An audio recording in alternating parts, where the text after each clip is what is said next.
qual é o desafio para criar uma visão cativante que se manifesta na realidade da igreja no dia a dia? Por que tantas visões acabam ficando lá numa parede e não conseguem influenciar como as pessoas vivem na igreja na prática?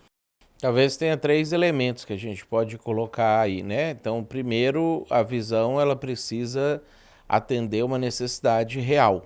Então, às vezes as pessoas elas vão criar as declarações em si de visão e a visão tá ali falando um monte de coisas que não é uma necessidade percebida pelas pessoas. Não é uma coisa que as pessoas falam assim, cara, valeria a pena viver minha vida para isso, valeria a pena engajar, valeria a pena dedicar o meu tempo para ver esse tipo de coisa acontecendo. Então, muitas vezes, ah, não existe a necessidade que está sendo endereçada por aquilo. Segundo, a visão precisa partir da capacidade de quem está fazendo ou realizando aquilo conseguir realizar efetivamente. Então, tem pessoas que colocam, igual você falou assim, ser uma igreja que reflete isso, aquilo outro, e a igreja não tem a capacidade de fazer aquilo, né? Não existe elementos suficientes ali dentro da igreja para poder executar aquela situação. Então, às vezes a igreja, uma vez eu vi uma igreja que ela colocou assim, como parte da sua visão, que era alcançar 10% da cidade,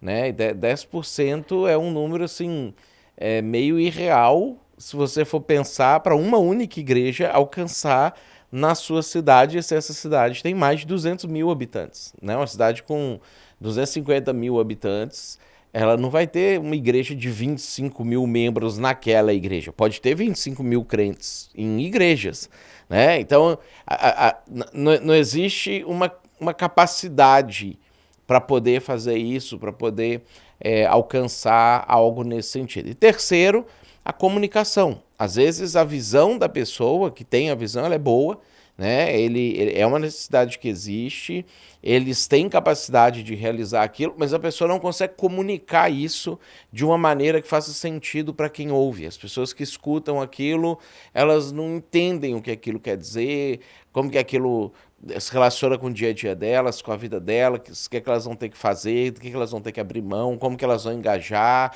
Então, uma má comunicação, e às vezes, provavelmente da padaria lá que você citou, deve ser uma declaração de visão gigantesca, né? Por isso que o pessoal que trabalha essa ideia da visão fala para você tentar fazer isso de uma forma bem resumida, de uma forma que, sei lá, uma frase que as pessoas consigam entender, ajuda na questão da comunicação, para você depois explicar de uma forma que seja empolgante, e aí quando as pessoas percebem, cara, existe uma necessidade, eu tenho capacidade de suprir aquela necessidade, e aí isso é propósito de vida, e alguém me orienta e me motiva para fazer isso, a tendência é que as pessoas começam a ter isso, começam a ter essa empolgação e essa vontade.